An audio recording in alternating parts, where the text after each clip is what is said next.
네, 자 이제 셋째 시간이죠. 12시 딱 조금 넘었네요. 자, 셋째 시간부터 이제 할 것이 건축법입니다. 건축법 몇 문제 나온다 했죠? 야, 정확하게 아시네. 그건 쉬운 문제 안 나옵니다. 건축법이 한 7문제 나오고, 오늘 이제 했던 두 개의 법이 각각 2문제씩 나오거든요. 2문제, 4문제에다가 오늘 7문제, 오늘 11문제를 해결하죠. 건축법 딱 끝나면 끝나는 걸로 할게요. 왜 봅니까? 건축법까지 한다고요, 오늘 진도가. 자, 건축법을 하는데 이제, 건축법은 무엇을 다루는 법이죠? 건축물을 다루는 법이에요. 건축물은 하여튼 우리나라에 뭐 건축물이 수없이 많잖아요. 많지만 29개 용도로 나뉜다. 29개 용도로 딱 나눠버립니다. 이렇게 모든 건물은 이 29개 용도 중에 하나에 속해야 되죠. 그럼 여러분들이 나중에 이제 시험 학교 가셔가지고 소장으로 배치되는 곳이 건물이죠. 무슨 건물에 배치가 돼요? 용도가 뭐예요? 여러분들 어디에서 나중에 근무하십니까? 용도. 어떤 용도 건물에? 공동주택을 해야 답이라고요. 공동주택 안에 뭐가 있었죠? 지난주에. 공동주택 안에 아파트가 있고, 연립주택이 있고, 또 다세대주택이 있고, 또 건축법에서는 또 하나가 기숙사까지 있었던 겁니다. 그래서 상당히 출제가 많이 됐죠. 올해도 관련 문제가 출제가 된 겁니다. 자, 그래서 건축법은 다시 한번 이야기합니다. 무엇을 다루는 법인데? 건축물을 다루는 법인데, 건축물은 용도가 한 29가지가 있다. 근데 건축물은 그럼 어떤 게 건축물이냐? 이게 또 용어 정리 처음이겠죠. 근데 이거는 이제 뭐 실무에서도 하고 하니까 중요하다는 뜻입니다. 그죠? 건축물이 되기 위해서는 자, 한번 해봅니다. 건축물은 넷째 줄에 57페이지입니다. 1번 동그라미입니다. 건축물이란, 자, 첫 번째 키워드가 토지에 정착하는 공작물. 그래 돼 있죠? 토지에 정착해야 된다고요. 예? 근데 그러면 이런 말을 해도 맞습니까? 우리 건축법 상의 건축물은 일종의 공작물에 속한다. 건축법 상의 건축물은 공작물의 일종이다.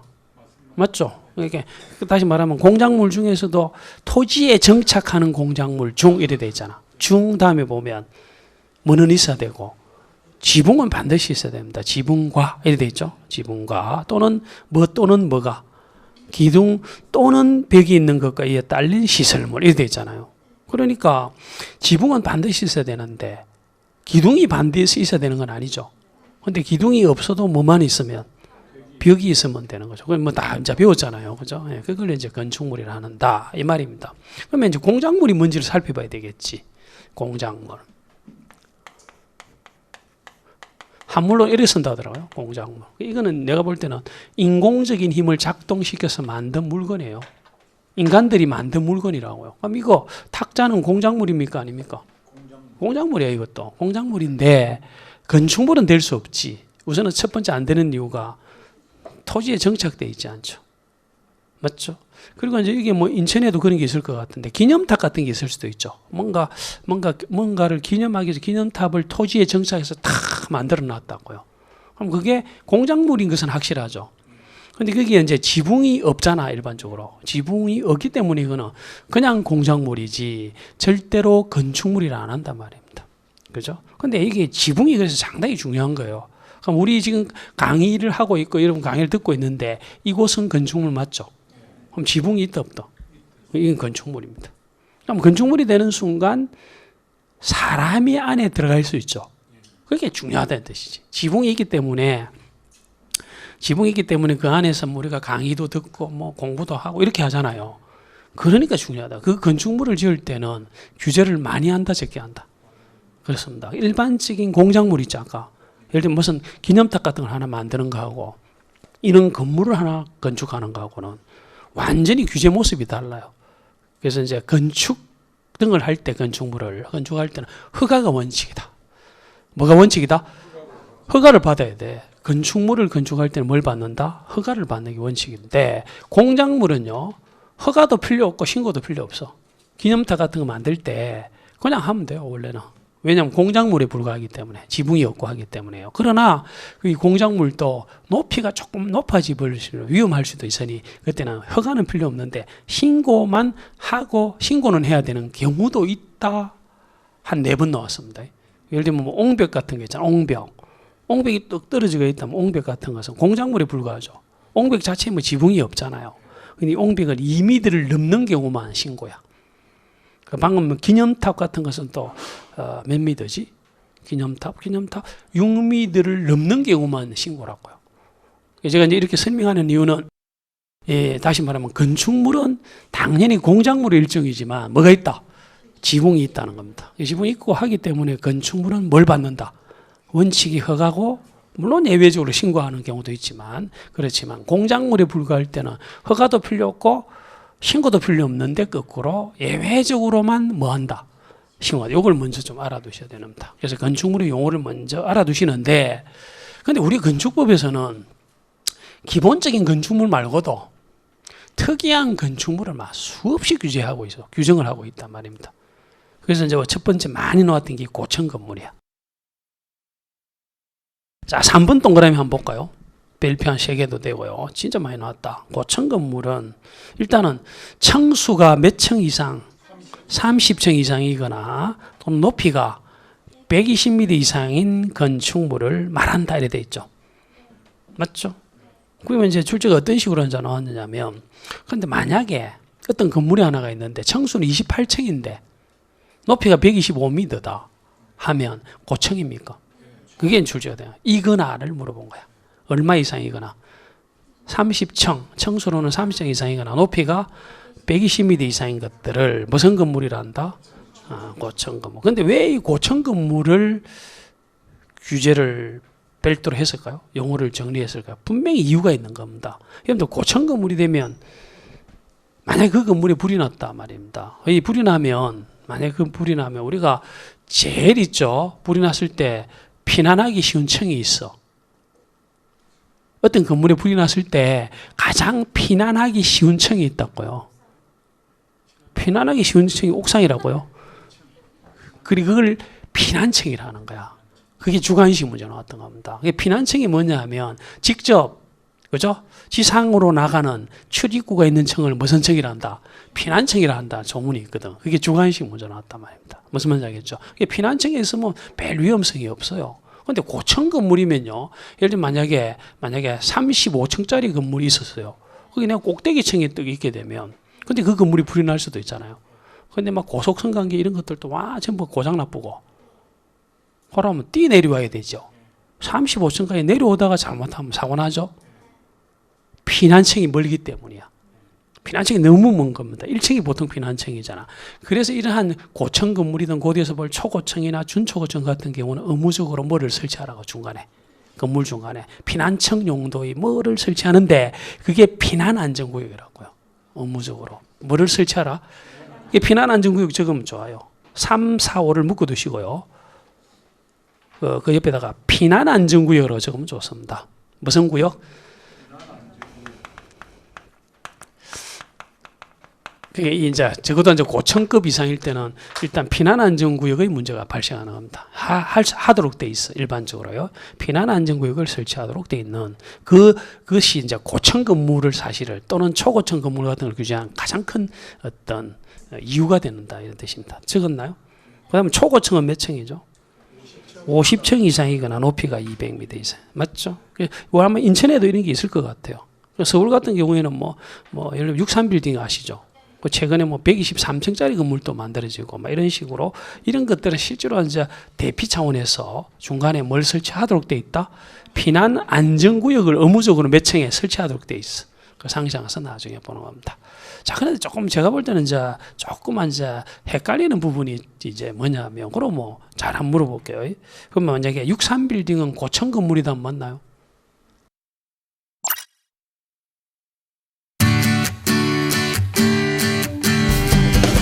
매일 체크하겠습니다.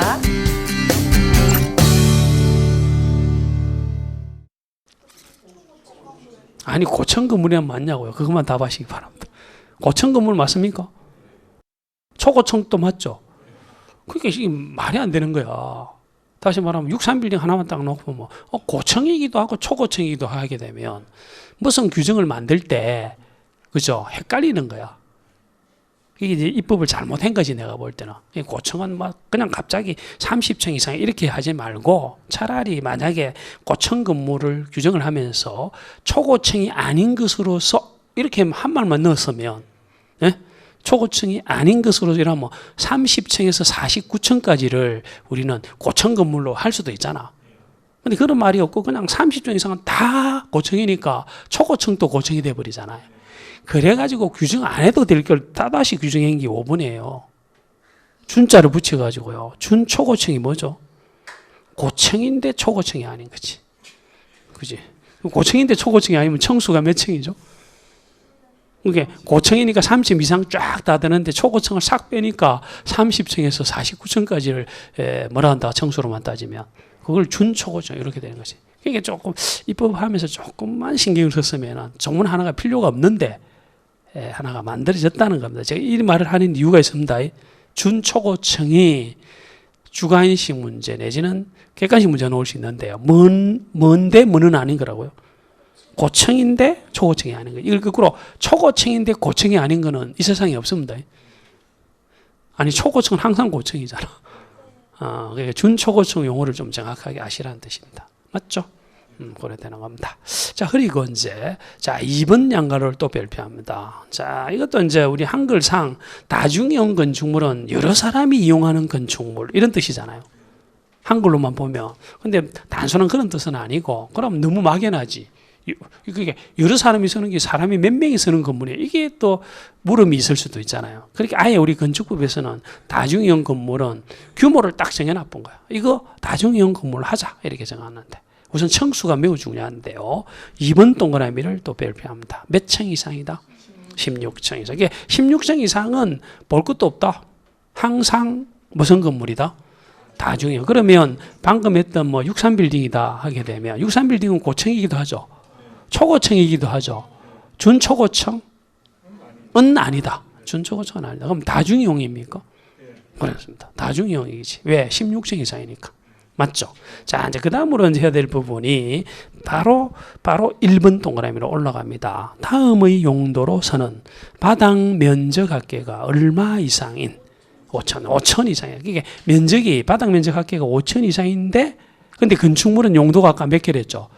29개 용도인데 모두가 그런 건 아니라고 이거는. 면적이 5천 이상이라고 자동적으로 다중이 되는 건 아니고 용도를 탁탁탁 규정해 놨는데 언젠가는 외워두셔야 되는데 지금 외울 필요는 없고 하나만 체크하자. 기억. 무슨 시설?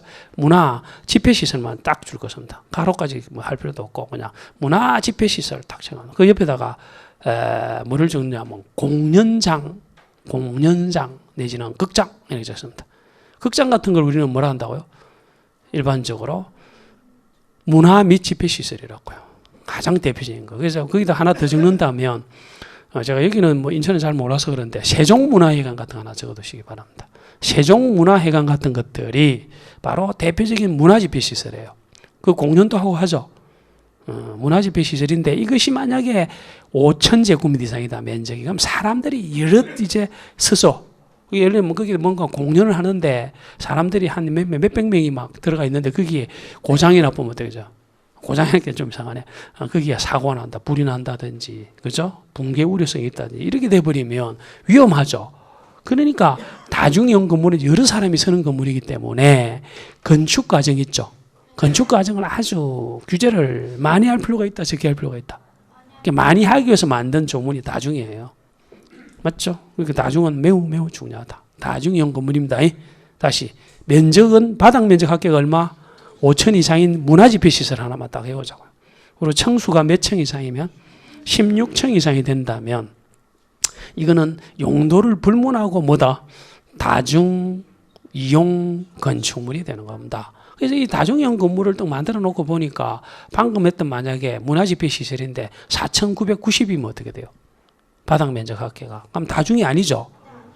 그게 조금 문제가 있을 수도 있는 겁니다. 그래서 1,000제곱미터는 넘는데 5,000제곱미터가 안 되는 문화집회시설 같은 거를 규정을 좀 할 필요가 있어서 만든 게 준다중이라고요.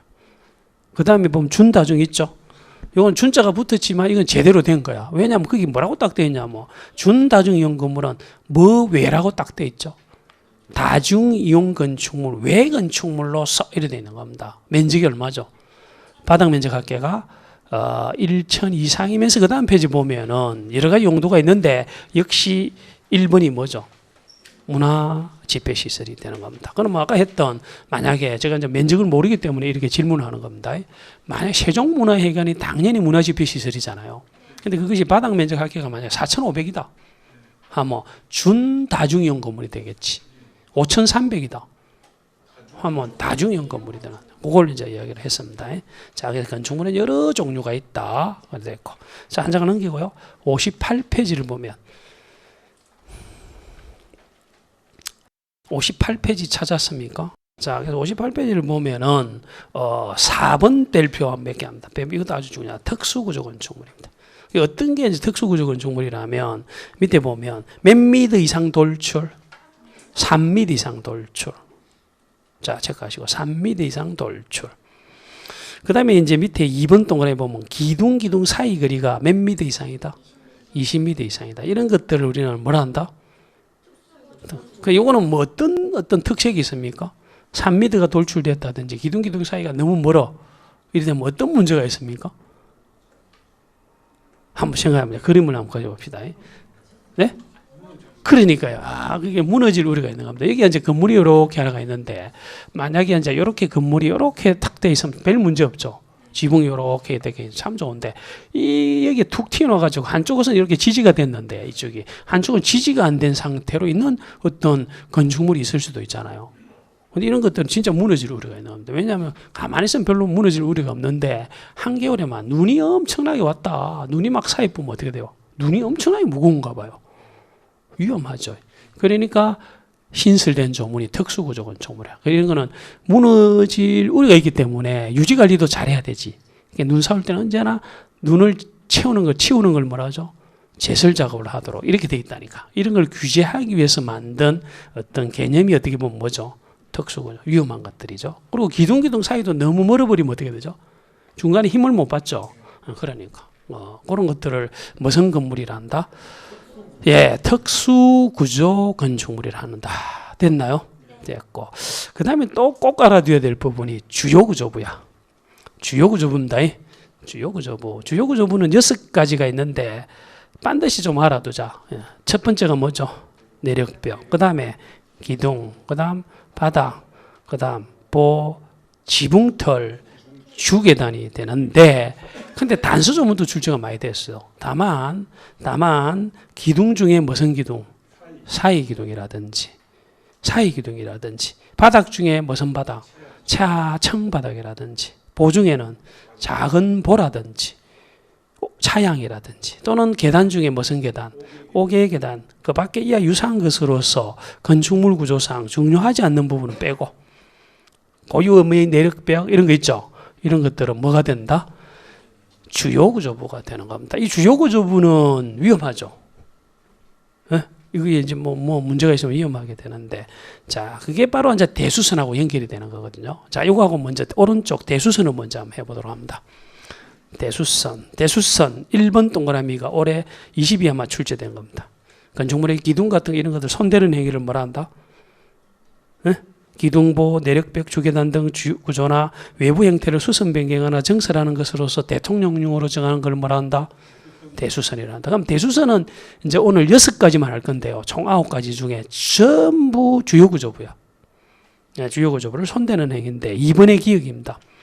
2번 동그라미의 기억을 보면 내력벽 있죠? 동그라미. 혹시 주요구조부입니까? 맞죠? 주요구조부고. 또 니은이 보면 기둥 주요구조부입니까? 맞고. 디귿보 동그라미. 리얼 지붕털. 미음 색칠되어 있는 바닥. 그 다음에 이제 비읍 주계단 색칠되어 있죠. 이런 걸 손대는 게 바로 대수선이에요. 대수선인데 물론 손댄다고 항상 대수선이 되는 건 아니고, 자, 우선 내력벽을 먼저 쫙 외워야 되는데, 내력벽을 뭐 한다? 정설, 해체하거나 또는 벽 면적 얼마죠? 30제곱미터 이상을 수선 또는 변경하는 것은 뭐다? 네? 대수선이 되는 겁니다. 대수선. 자, 그럼 건축주 입장에서는 대수선에 해당하면 좋다 나쁘다?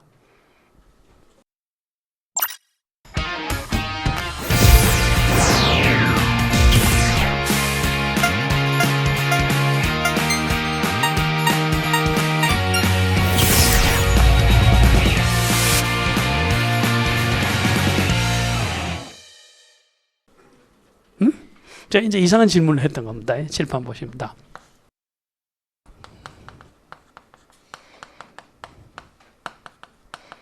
자, 이제 지금 하는 게 이제 뭐냐면 건축법상의 행위예요.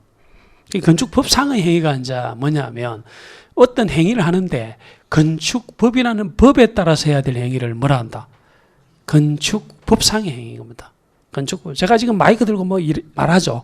행위죠. 걸어다니죠. 이거 건축법상 행위도 아니다.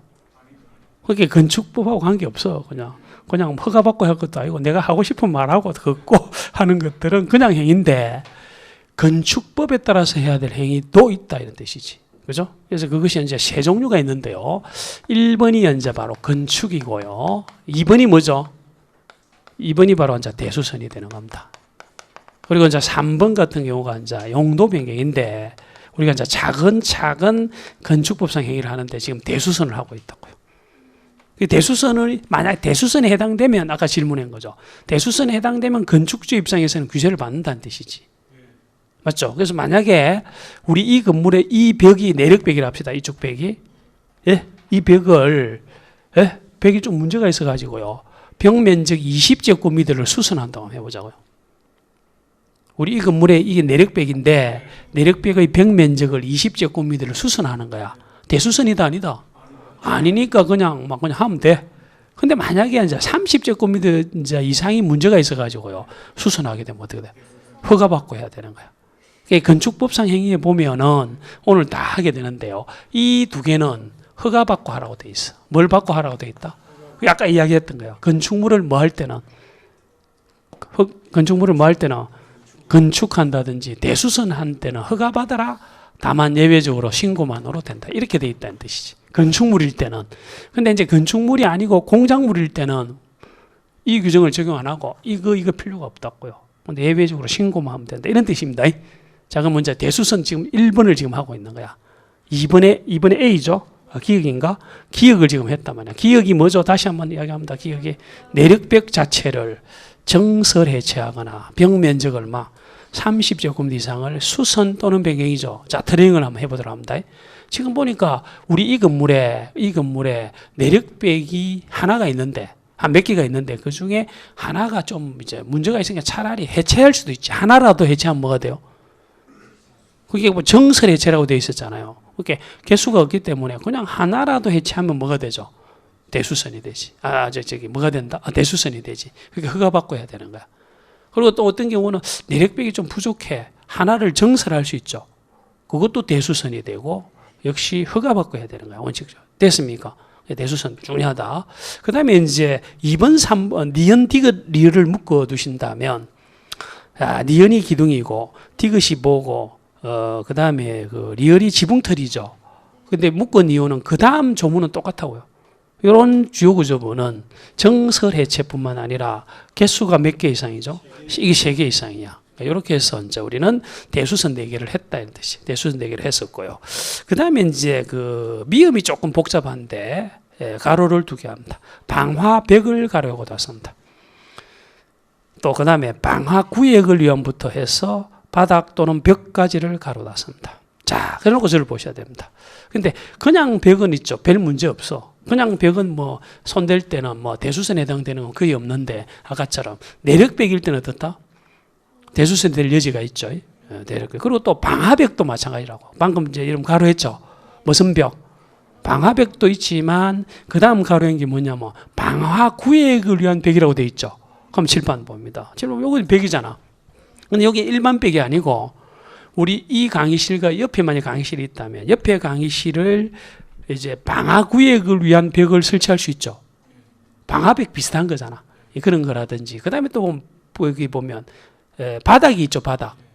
방화구역을 위한 바닥이라고 되어 있잖아. 여러분 발 디디고 있는 게 바닥이잖아. 근데 이 바닥을 이제 만들 때 밑에 층하고 이 청 사이에 방화 구역을 위한 바닥일 수도 있잖아, 이게요. 그런 것들을 손대는 것은 상당히 문제가 있을 수도 있잖아. 그러니까 이건 허가받고 하라고요. 다시 합니다. 첫 번째 가로가 뭐죠? 방화벽. 두 번째는 방화 구역을 위한 바닥 또는 벽을 뭐 하는 거다? 정설 해체뿐만 아니라 수선 배경인데 수선 배경에 아무런 숫자가 없죠. 그럼 규제를 더 하는 겁니까? 덜 하는 겁니까? 더 하는 거지. 아까 방금 했던 기둥 같은 거는 3개 이상을 이런 말이 나오잖아. 그럼 2개를 하면 대수선이 아니었잖아요. 그러나 방금 했던 방화벽이든 방화구역을 위한 바닥 또는 벽 같은 경우는 조금이라도 수선하면 대수선이지. 규제를 강화하는 거죠. 자, 이제 마지막 하나가 주계단입니다. 주계단 있죠? 근데 주계단은 주요 구조부지만 5개의 계단, 이건 아니랬죠, 아까. 그리고 이제 피난계단, 특별비단이 같이 들어가요. 이런 것들을 역시 정설에 제하거나 뭐 한다. 수선 변경. 이것도 개수가 없죠. 규제가 강화된 겁니다. 이런 것들이 뭐다? 대수선이 되는 겁니다. 자, 또 저를 보십니다. 그러면 우리가 이제 지난주에 했던 주택법상의 리모델링을 할 때 리모델링의 원칙적인 모습이 대수선이라 했잖아. 그게 이거라니까요. 그래서 우리가 이제 주택법에서 리모델링을 한다, 공동주택을 리모델링 한다는 말은 공동주택 같은 경우는 내력벽이 문제가 있다, 기둥이 문제가 있다, 이런 것들을 살짝 고치는 것들이 뭐라고요? 그게 대수선이에요. 그러니까 이러한 의미의 대수선은 사실 좋지. 안전상 좋기 때문에 규제를 별로 안 하는 거예요. 맞죠? 안 하지만 그 리모델링 같은 경우도 정축행이 있었다 했잖아. 정축행이 있었다 했잖아. 정축행은 단순히 그런 걸 하는 것도 하겠지만 그거 말고도 소위 뭐를 늘리는 거잖아. 뭐를 늘린다 했죠? 주거 전용 면적을 늘린다. 몇 %를? 30% 늘린다. 맞죠? 근데 이런 것들은 뭔가 주거 전용 면적을 늘리기 때문에 규제를 좀 하는 건데 몇 년이 지나야 된다? 30년. 했었죠? 이게 건축법과 다 관련이 있다는 뜻이죠. 여기까지 됐습니까? 대수선은 지금 9가지가 있는데 6가지를 했습니다. 자, 그 다음에 이제 이걸 하자고요. 이거. 건축을 한번 해보자면. 그래서 왼쪽 페이지 보면, 밑에서 둘, 넷, 여섯, 7째 줄이 제목이 뭐죠? 큰 글자. 건축법상의 행위죠. 건축법상의 행위가 양갈로 1번이 뭐죠? 건축 있죠? 그 다음에 오른쪽 페이지 59페이지 양갈로 2번이 뭐예요? 대수선. 그리고 그 다음 페이지 보면 양갈로 3번이 뭐예요? 용도 변경. 이게 다 건축법상이라고요. 이게 건축법에 따라서 해야 되는데 대수선은 이제 중간에 끝내 붙고 다시 58페이지를 보면 이제 건축에 대해서 한번 보자 말입니다. 건축에 대해서 합니다. 자, 그 건축을 보면 5가지가 있어. 그래서 건축이라고 하는 말 속에는 혹시 신축과 정축이 들어갑니까? 근데 이 두 개의 차이점이 뭐냐면 우선 정축부터 먼저 한번 볼게요. 정축은 기존 건물이 있는 입니까? 없는 입니까? 있어야 돼. 기존 건물이 조금 있는 상태에서 자, 이거 반드시 이어두어야 된다. 뭐를 늘리는 거다? 첫 번째는 뭘 늘린다? 건축 면적입니다. 첫 번째는 뭘 늘린다? 건축 면적. 두 번째는 연면적이 됩니다. 연면적이 되고요. 세 번째는 청수, 네 번째는 높이. 이거 이제 다음 시간 하도록 합니다. 건축 면적이 뭔지를 알아야 되잖아. 연면적이 뭔지를 알아야 되잖아. 그건 이제 다음 시간. 어쨌든 이거는 아주 중요하다. 다시 말하면 그럼 이거 혹시 정축입니까? 3층짜리 건물이 있었는데 연면적을 20제곱미터를 늘려. 그럼 정축 맞죠? 그럼 청수 늘리는 것도 정축이다. 높이만 늘리도 정축이 됩니다. 맞죠? 건축 면적이 늘리도 정축이 된다. 어쨌든 이 정축이라고 하는 것은 기존 건물이 있는 거다 없는 거다? 있어야 된다. 맞죠? 그러면 이제 이게 또 리모델링하고 관련이 되는 겁니다. 리모델링하고 관련이 되는데 원래 이 정축 개념은 이 4개를 늘리는 거죠. 4개 중에 하나를 늘리는 것도 정축이죠. 맞습니까? 그런데 아까 했던 것처럼 주택법상의 공동주택의 리모델링의 정축은 이 4개 중에 뭐를 늘리는 거예요? 그렇지. 여기하고 관계가 없어. 실제로는 제가 일부러 말이 똑같은 말은 없죠. 그러면 나중에 보면 사실은 주거 전용 면적하고 바닥 면적하고 똑같거든요, 원래는. 이걸 나중에 설명할게요. 다음 시간에 이제 설명합니다. 어쨌든 항상 건축법과 주택법을 좀 비교하셔야 돼. 주택법 상의 그 리모델링 할 때의 정축은 청수 높이는 게 아닙니다. 높이를 높이는 것도 아니고요. 그리고 정확하게는 주거 전용 면적을 넓히는데 몇 센치? 몇 퍼센트? 30%. 그걸 수직 증축행도 되죠. 그게 청수잖아. 지난번에. 수직 증축행은 15층 이상일 때는 기존이 3개층, 14층 이하일 때는 그게 바로 수직 증축행이 이 중에 건축법상 청수를 늘리는 증축이지. 됐습니까? 체계를 딱 잡는 게 더 중요합니다. 자, 그래서 우리 건축법상에 지금 우리가 정축을 하고 있는데 다시 정축은 기존 건물이 있다 없다? 있는 상태에서 뭐를 늘린다? 건축 면적, 연면적, 그다음 청수 높이를 늘리는 것이다. 그럼 이거 이제 비교되는 게 신축인데 신축은 기존 건물이 없어야 되지. 완전 나대지에 새로 짓는 보통 건축하는 것을 뭐라 한다? 신축이라 하는데 물론 이 나대지라는 말이 이 건축물이 있었어요. 이 건물이 너무 낡아가지고요. 이 건물을 전부 철거해 보면 나대지가 돼붙죠. 기존 건물이 하나도 없죠. 이러면 역시 신축이 될 수 있죠. 새로 짓게 되면 신축이 되는 그 정도는 알아두셔야 돼. 그래서 1번 동그라미에 신축의 키워드는 건축물이 있는 이다 없는 이다. 없는 요금 하나 체크를 합니다. 기초 과정에서요. 기존 건물이 없는 상태에서 하면 일반적으로 신축이고 있는 상태에서 4개 중에 하나를 늘린다든지 하면 뭐가 되고 정축이 되는 겁니다. 오른쪽.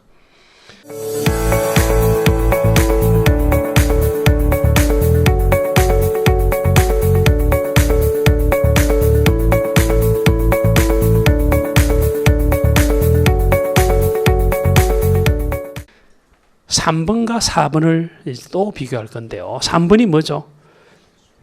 개축이고 4번이 뭐예요? 재축이 되잖아. 이 두 가지 큰 차이점은 개축이라는 말이 나오잖아요.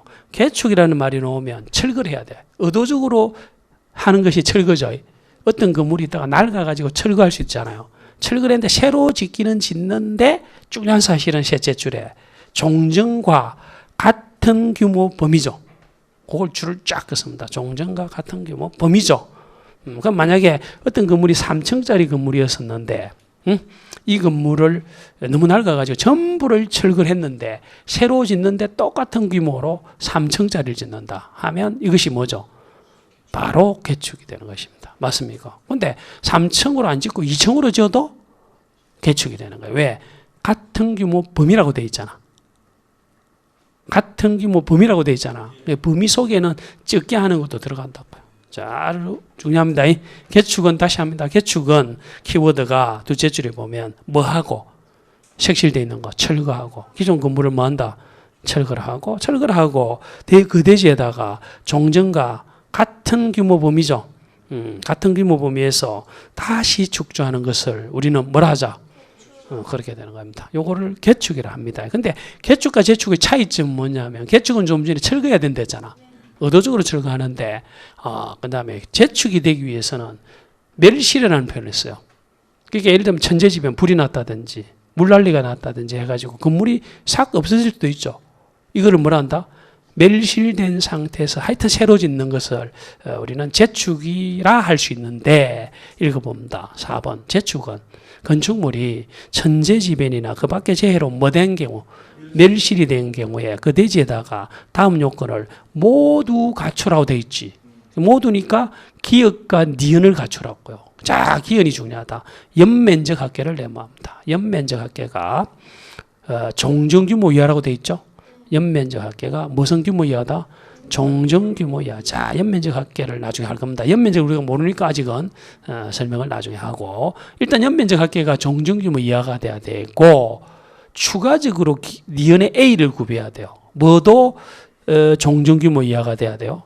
동수 또 청수 높이가 모두 종전규모 이하. 이렇게 돼 있죠. 그러면 이거 혹시 재축이 되는지를 한번 보자. 재축이 되는지를 한번. 어떤 하나의 대지에 이제 건물이 이렇게 세개동이 있었어요.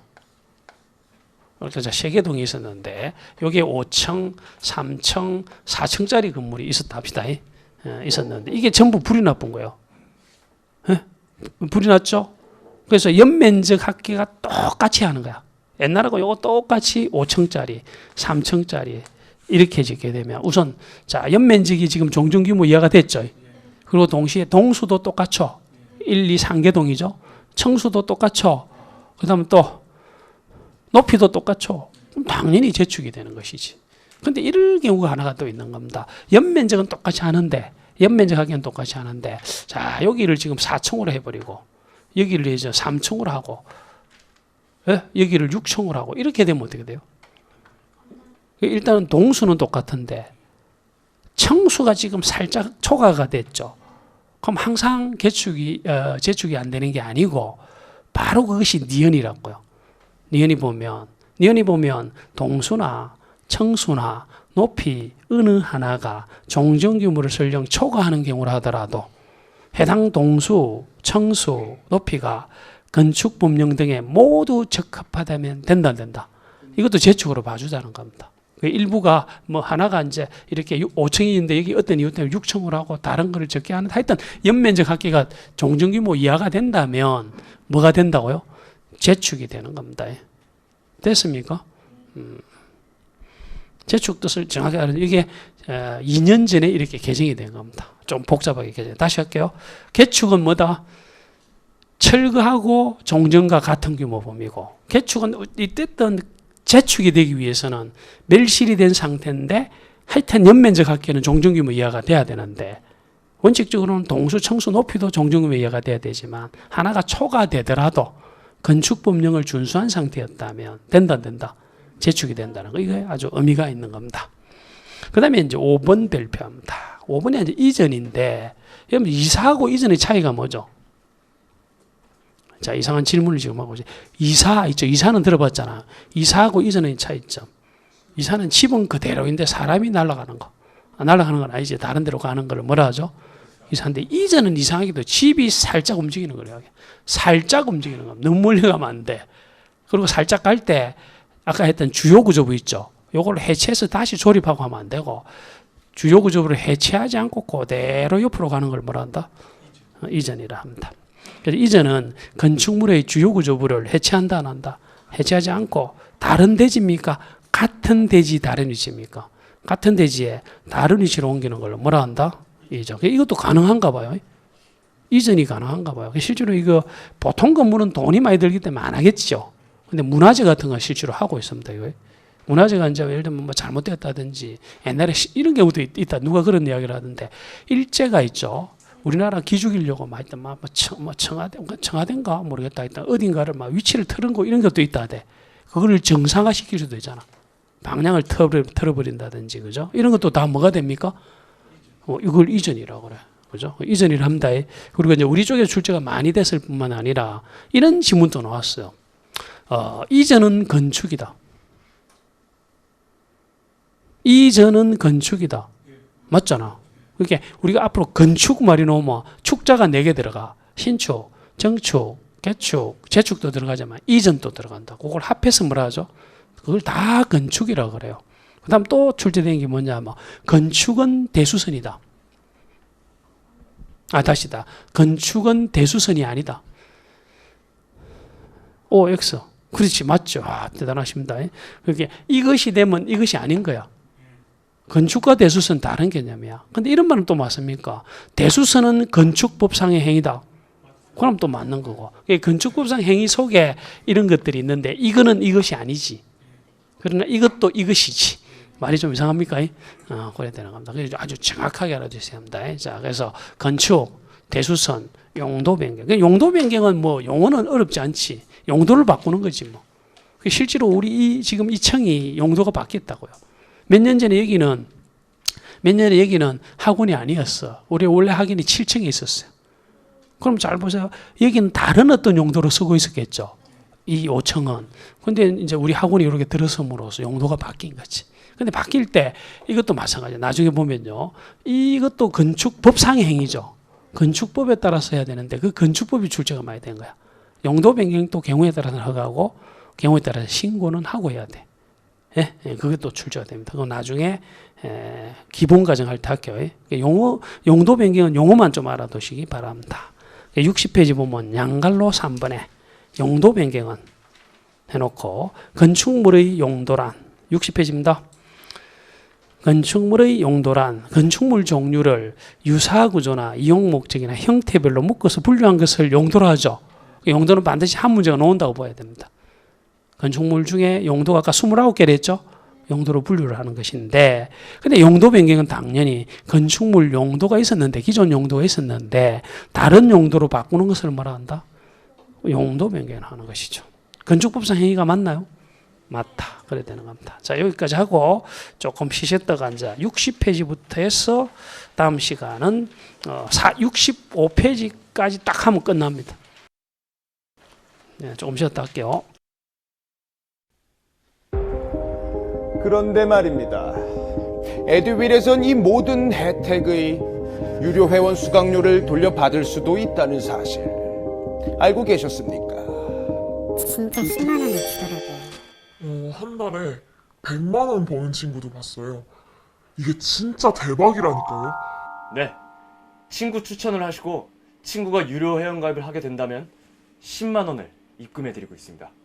친구만 추천해도 10만 원을 입금해주는 에듀윌 친구 추천 이벤트. 참으로 놀라운데요. 그리고 이 모든 혜택들을 많은 수강생들이 동행해 주길 진심으로 부탁드립니다.